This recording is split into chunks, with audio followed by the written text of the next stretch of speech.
Hi students, welcome to you. Today in this class I am going to explain you about Newton's second law students. Already I explained you class 1 and class 2. In class 1 going to explain about the introduction and also first law. In the class 2 I explain you about momentum students. Now in this class I am going to tell you Newton's second law in terms of momentum. According to this, the rate of change of momentum is directly proportional to the applied force, students, and this changing momentum takes place along the direction of the applied force. See once again, the rate of change of momentum is directly proportional to the force applied on the object, and the change in momentum is acting along the direction of the applied force, students. That's what I wrote here. Based on this, we can write F net is directly proportional to rate of change of momentum, students. This gives to the expression for the quantitative measure of the force, students. This relation gives to the expression for the quantitative measure of the force. Already told you in the first class, Newton's first law gives to the definition of the concept of the force, and Newton's second law gives to the quantitative measure of the force. Okay, students. Now I am going to tell you expression for the quantitative measure of the force by using this expression, students. See here.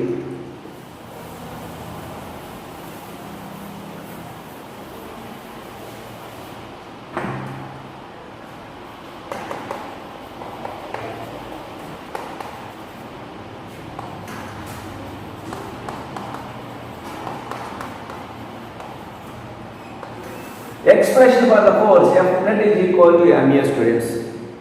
Here, students, see, since from the relation according to Newton's second law, F net is directly proportional to rate of change of momentum, students. F net is directly proportional to rate of change of momentum. From this we can write F net is equal to delta P by delta T. Students, remember, while removing the proportionality symbol, instead of you can use the equal, at that time you must represent the proportionality constant here, that is K. This is here proportionality constant, its value is equal to 1, students. So many of you having doubts, how to get this one here. Means, students, whenever a unit force acting on a body of mass unit amount and it produces because of the net force an acceleration 1 unit, students. Substituting those values in that equation F net is equal to K into ma, you will get the result K is equal to 1, students, but no need to discuss in that. Simply you remember that. You consider that K is equal to 1 here. This K is called as proportionality constant in this equation. From these, students, assuming or substituting this K is equal to 1 in the above equation, you will get delta P by delta T. Assuming this is equation 1, students. Okay, from equation number 1, we get, see here, students, from equation number 1 we get F net is equal to delta, instead of P we should write mass into velocity by delta T, students. Instead of P we should write mass into velocity, and then, students, then from it F net is equal to, see, taking the velocity is constant in the first, then you should write delta M by delta T. This is the expression for the variable mass, students. This is the expression for the variable mass. Here mass is varies. See here, mass is change with respect to time, students. Then that time we should use this expression. Here velocity is constant but mass is changed with respect to time. Based on this we can write this equation F net is equal to velocity into delta m by delta t, students. And again from it we can also write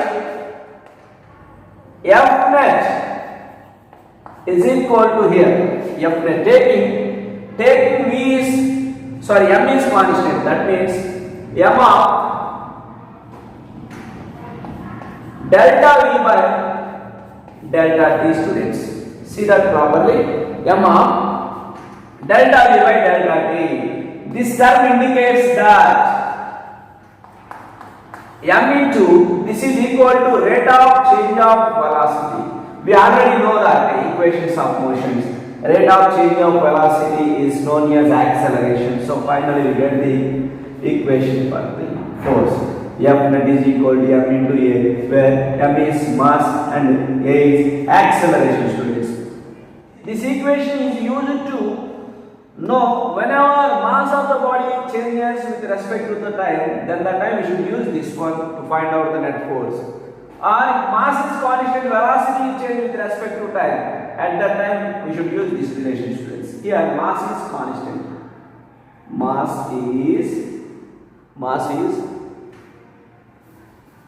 See here, mass is constant in this equation. Okay, students.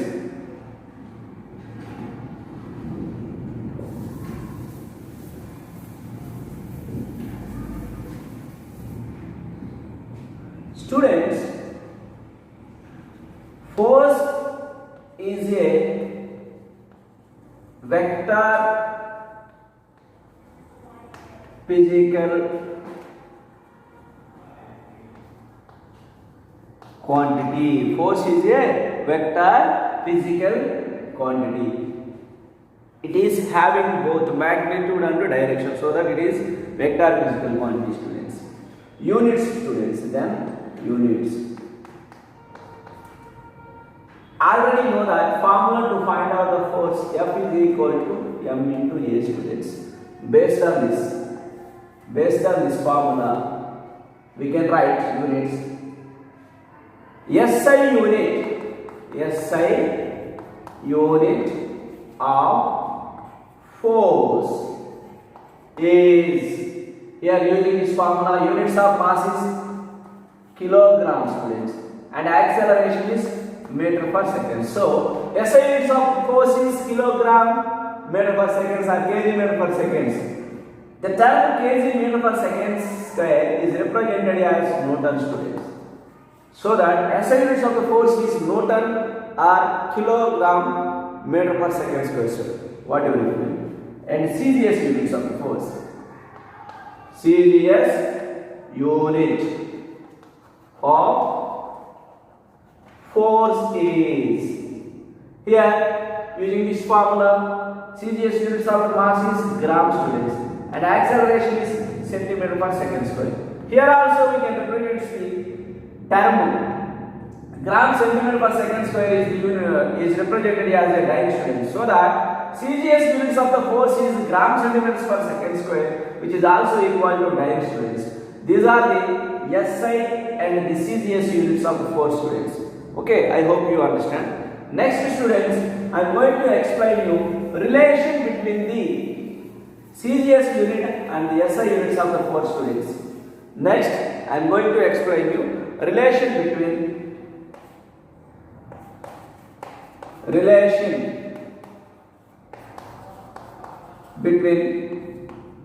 CGS and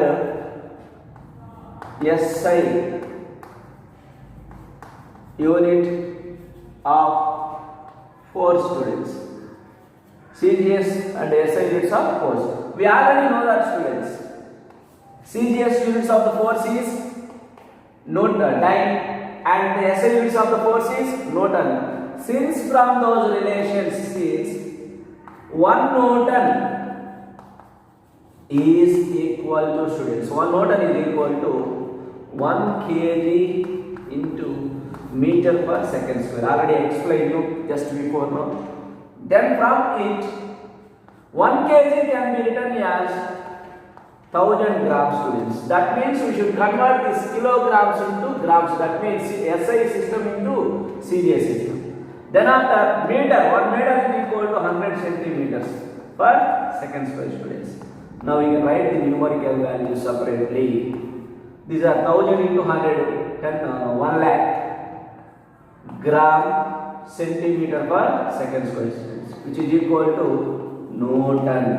And finally, 1 Newton is equal to 10 power 5 gram centimeter per second square students.